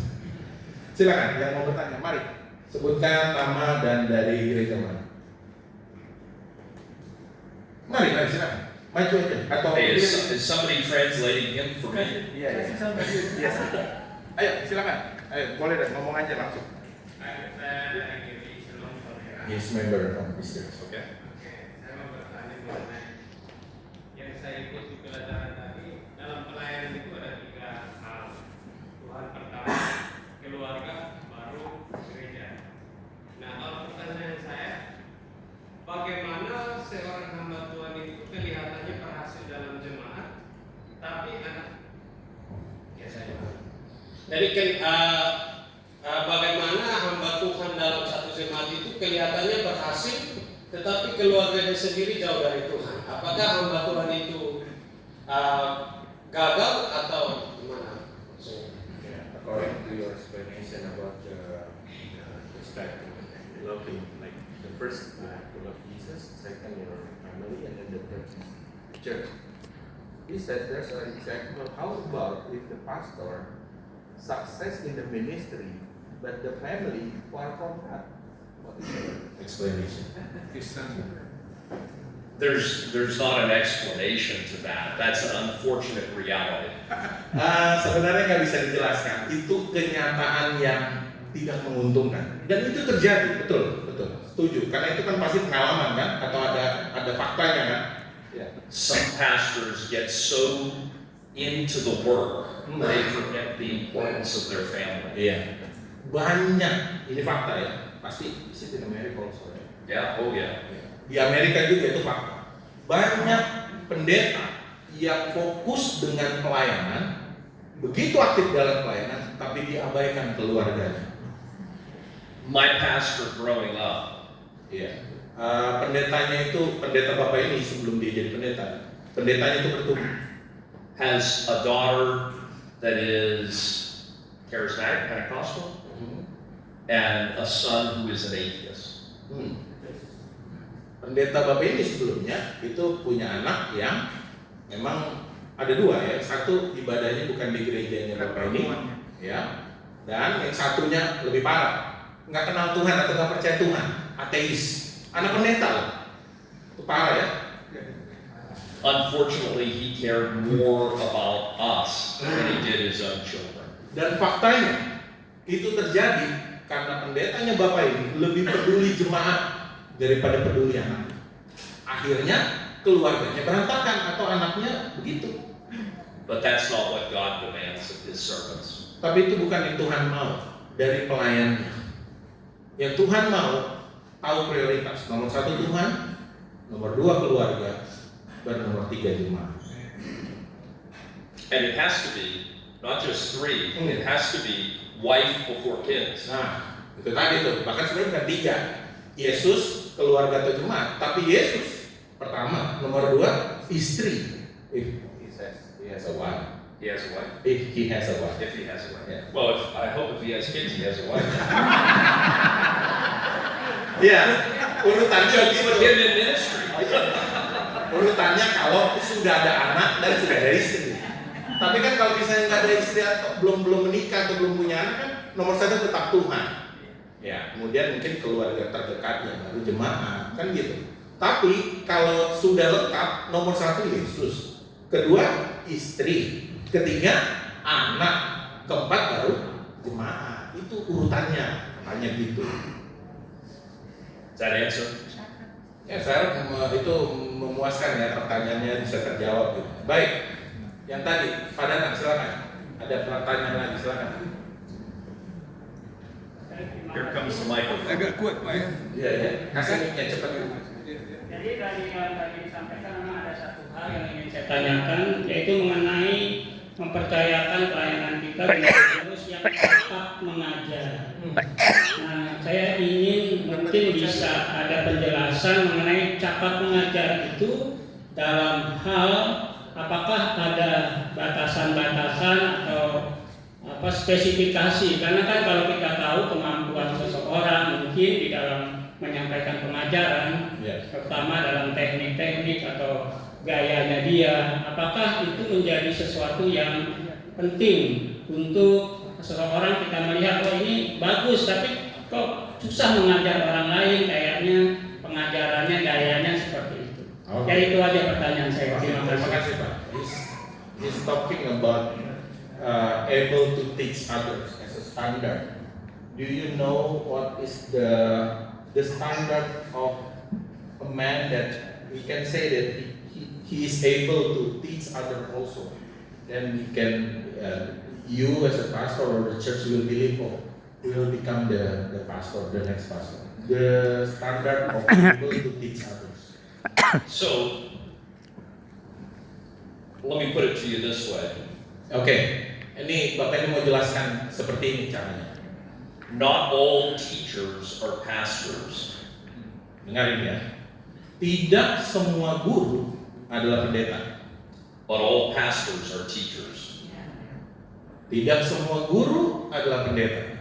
Tapi semua pendeta adalah guru. Harus bisa mengajar. Ya, Harus bisa jadi. harus bisa mengajar. Bahkan standarnya kan cakap mengajar orang lain. Tidak semua guru pendeta, tapi semua pendeta sudah pasti bisa mengajar sebagai guru. In Paul's qualifications, he shows that the pastor is both able to preach and teach. Those are distinct from each other. Standarnya Rasul Paulus, seorang penilik jemaat atau pendeta itu harus bisa mengajar, tapi juga harus bisa berkhotbah. Dan dua hal ini, dua hal yang berbeda, mengajar dan berkhotbah. Beda itu ya. What I have done here today is teach. Yang Bapak lakukan ini, hari ini, di seminar ini, ngajar, bukan khotbah, ngajar. What I will do on Sunday is preach. Dan nanti akan dilakukan Bapak ini di gereja ini juga pagi, itu bukan ngajar, tapi khotbah, waktu kebaktian. Jadi ada beda antara ngajar dan berkhotbah. Dr. Martin Lloyd-Jones called preaching logic on fire. Ada pendeta Dr. Martin Lloyd-Jones Lloyd-Jones mengatakan bahwa mengajar itu, called preaching logic on fire. berkhotbah itu adalah logic on fire. Harus dengan seperti api yang menyala-nyala. Kalau itu berkhotbah. That means you are taking truth and aiming at the heart, not just the head. Iya. Kalau khotbah artinya menyampaikan kebenaran, firman Tuhan disampaikan masuk ke hati, bukan di otak. Itu bedanya ya. Berkhotbah, si pengkhotbah sampaikan firman Tuhan masuk ke hati, itu khotbah. When I'm teaching, I'm aiming at the head. Tapi kalau ngajar, itu belum tentu masuk ke hati, masuk di otak. Itulah pengetahuan. Itu namanya mengajar. I don't know that any of you got excited this morning. Ya, saya nggak tahu ya, apakah kita semua senang di saat ini atau pagi ini. Amin. But if you're here on Sunday, I hope you get excited in the Word. Ya, pengajaran hari ini bagus. Tapi kalau ada bisa hadir di jemaat di sini ya, Bapaknya akan khotbah. Saya akan menyampaikan juga sesuatu. Saya harap lebih dari sekedar saya mengajar di sini saat itu. When I teach, I want you to learn something. Ya, apa yang saya ajarkan, saya mau Bapak Ibu menerima pengajaran saya atau belajar dari apa yang saya ajarkan. Itu pengajaran saya. When I preach, I want you to live something. Ya. Tapi kalau apa yang saya khotbahkan, saya mau orang yang mendengar khotbah saya menghidupi apa yang saya khotbahkan. Mengerti ya bedanya ya? Kalau mengajar supaya kita tahu atau belajar. Tapi kalau dengar khotbah supaya orang yang dengar khotbah kita itu hidupnya berubah. Itu beda, itu jauh berbeda.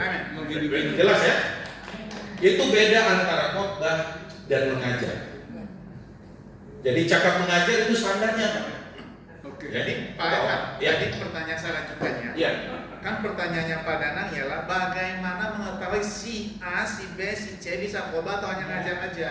Oke. Itu yang dia tanya tadi. Okay, then another question. How about how you can know this one can preach or this man can teach or both of them both can teach and preach? You've got to let them try.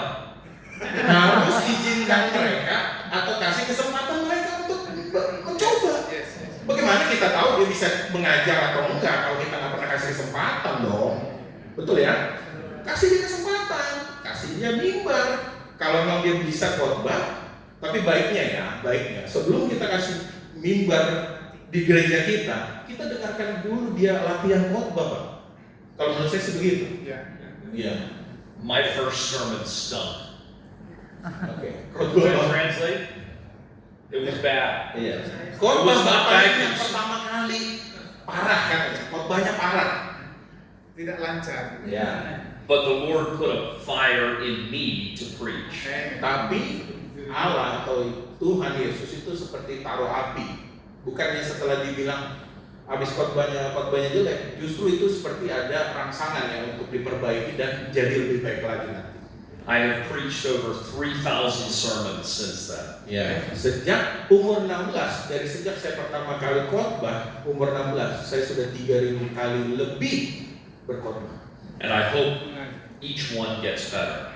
Dan tiap hari terus menerus sampai nanti Tuhan panggil saya harap khotbah saya itu makin lama makin baik. Amin. Berubah dari sejak kita pertama diizinkan Tuhan khotbah, makin lama makin baik dan makin menurun. Because I am always a student of the Word of God. Iya, I'm a karena master. intinya Bapak ini bilang, karena saya nggak pernah habis belajar firman, saya adalah pelajar atau murid dari firman Tuhan. Amin. So let them teach even if they're bad. Iya, kasihlah kesempatan lah ngajar, walaupun perlu dikoreksi, tapi kan bukan dibiarkan dong, kan? Kasih kesempatan, tapi kalau ada salah perlu diperbaiki, dikoreksi supaya tidak salah lagi berikutnya, Pak. And then tell them they were bad, let me help you. Iya, kalau emang jelek pengajarannya, cara khotbahnya, ngomong aja, Pak, tadi yang khotbahnya salah, itu nggak bagus, tapi diperbaiki. Jangan kita jelek-jelekin malah dia nanti down. Jangan, ya, kasih kesempatan, tapi kalau salah diarahkan gitu. Jangan jadi anti ya, kalau salah, oh ini nggak akan mungkin bisa dipukul, nggak gitu juga. And if that man is called to preach, he will be humble and learn. Nah, kalau benar orang itu dipanggil Tuhan untuk jadi pengkhotbah, kalau dia salah, dikritik atau dikasih masukan, dia nggak akan marah, dia justru terima. Karena apa? Untuk kebaikan dia. Kan sebenarnya nasihat itu untuk mengoreksi supaya dia lebih baik di masa yang akan datang. Kan begitu, begitu ya. Cukup. Oke, last one lah, satu lagi.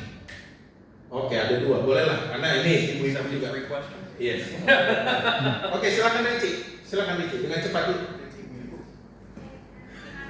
Kasih nih. Here comes the microphone.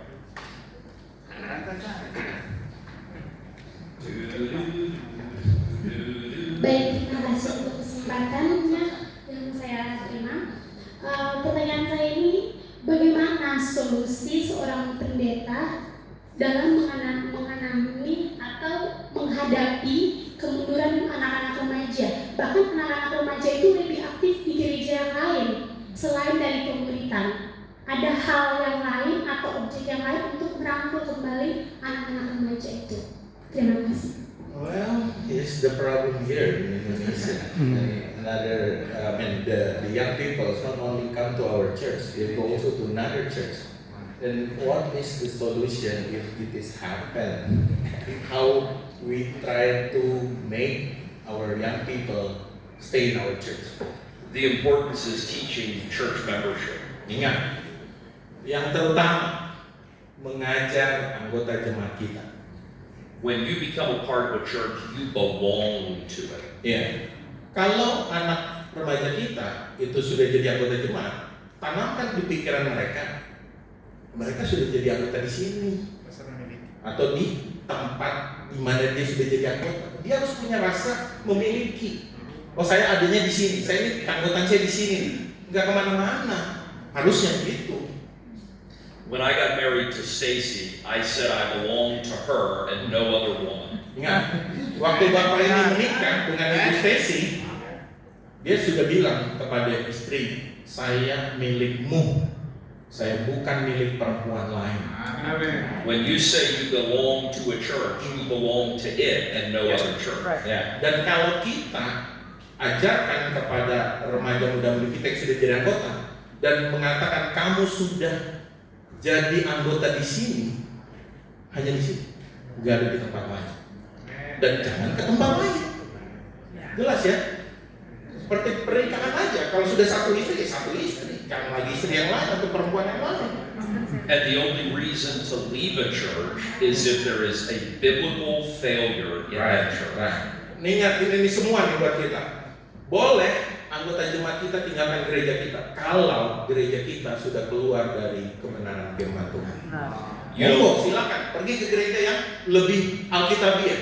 Tapi kalau kita gerejanya sudah keluar doktrin, sudah keluar jalur dari firman Tuhan, boleh. You don't leave a church because you don't like someone there. Enggak. Kita keluar dan pindah ke gereja lain bukan karena kita nggak suka seseorang atau nggak suka sama pendetanya atau nggak suka sama sekretarisnya dan lain-lain. Akhirnya kita pindah ke gereja. Bukan itu. You don't leave a church because they told you did something wrong. Iya. Dan kita juga tidak pergi tinggalkan gereja kita gara-gara ada yang bilang kamu melakukan hal yang salah. Bukan. You are accountable to the pastors of that church, to the elders of that church, to the teachers of that church, and to the family in that church. Ingat, kita sebagai anggota jemaat, kita bertanggung jawab kepada pendeta kita, kepada pelayan-pelayan Tuhan di gereja kita, kepada anggota-anggota jemaat di gereja kita.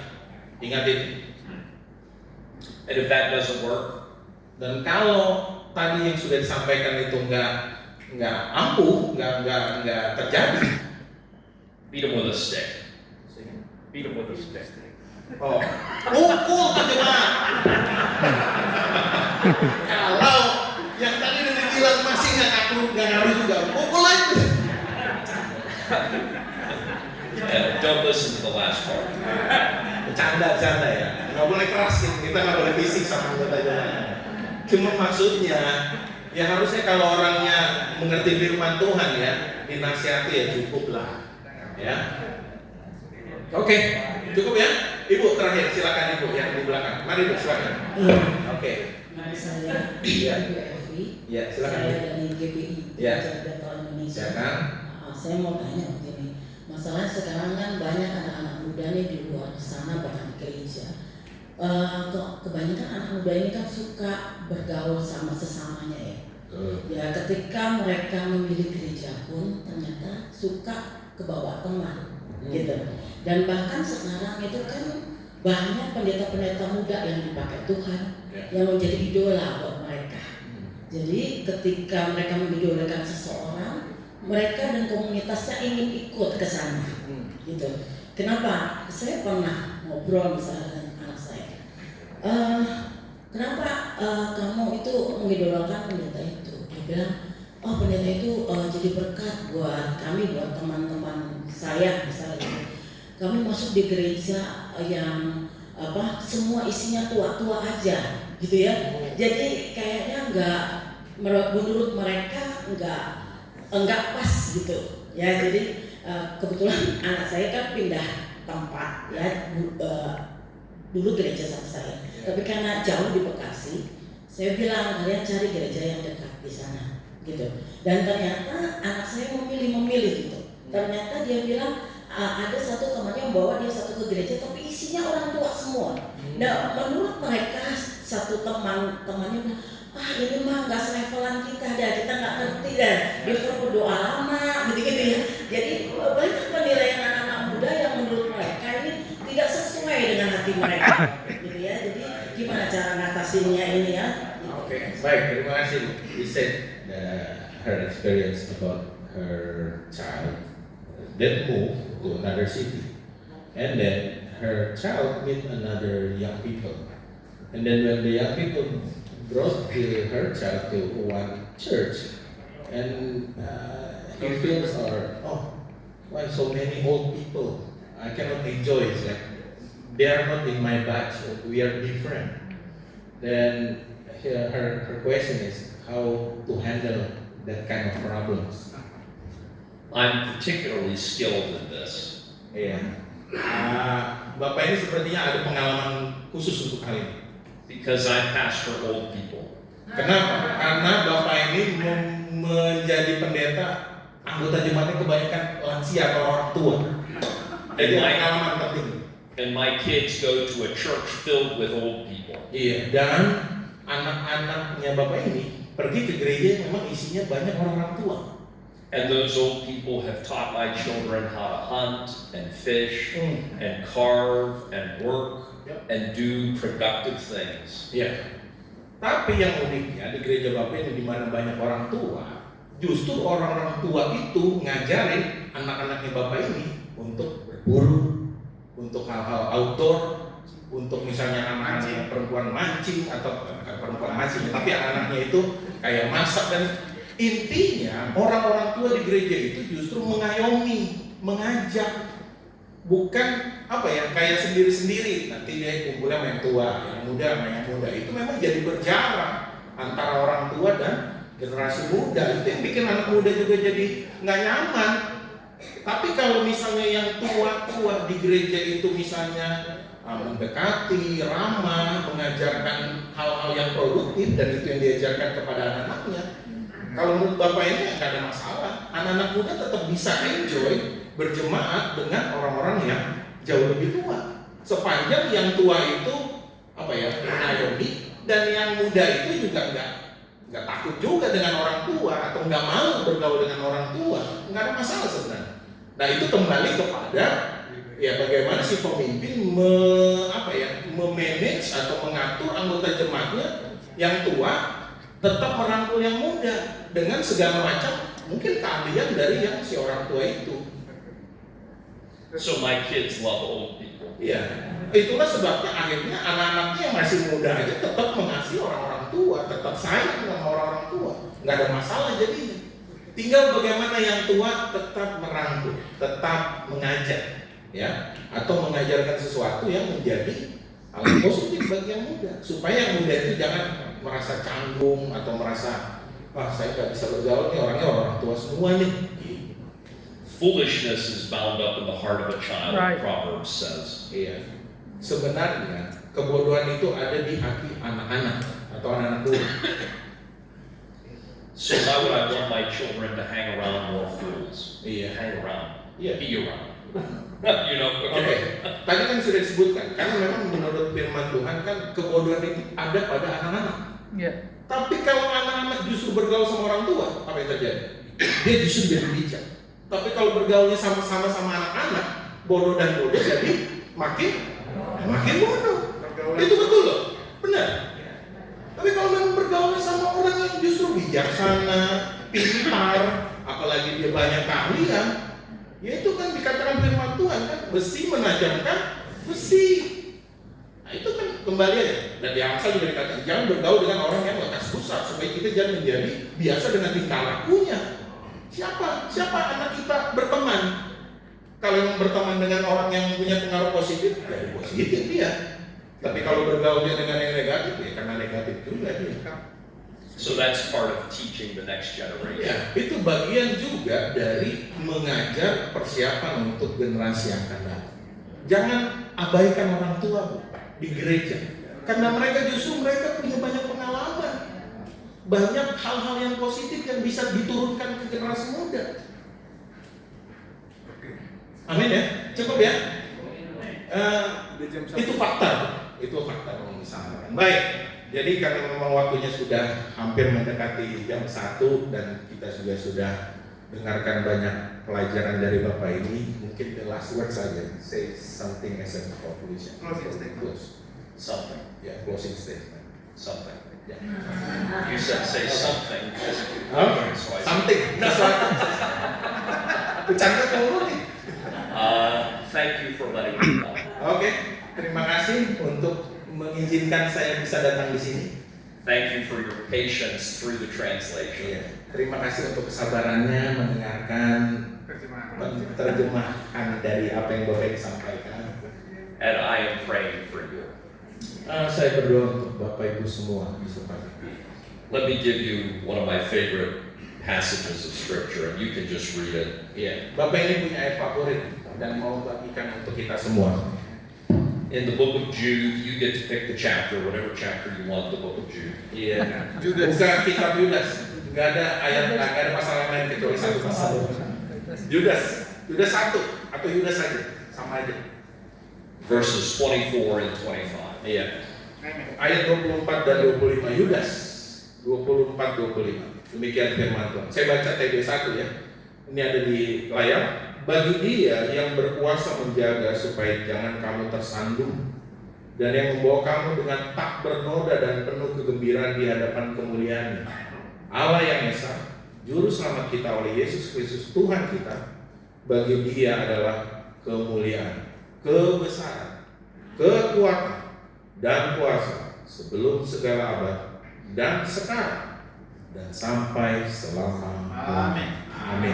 Terima kasih. Thank you. Oke, itu kesimpulan aja. Ya.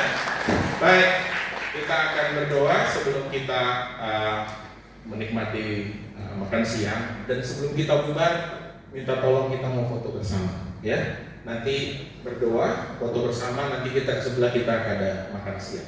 If they want these notes, they're welcome. Oke.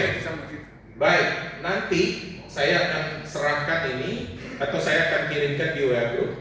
Kemudian nanti dari Bapak Daniel dan jemaatnya nanti lewat Pak Tambunan akan dikasih bahan ini, ya. If you Baik. read English. Ya, tapi bahasa Inggris ya. Atau nanti saya dari terjemahan saya bisa kasih juga. Baik, demikian kita akan berdoa dan Bapak Pendeta Kus akan bimbing kita dalam doa penutup dan untuk makan siang yang akan kita nikmati. Mari, Bapak Kus adalah ketua GDI kita.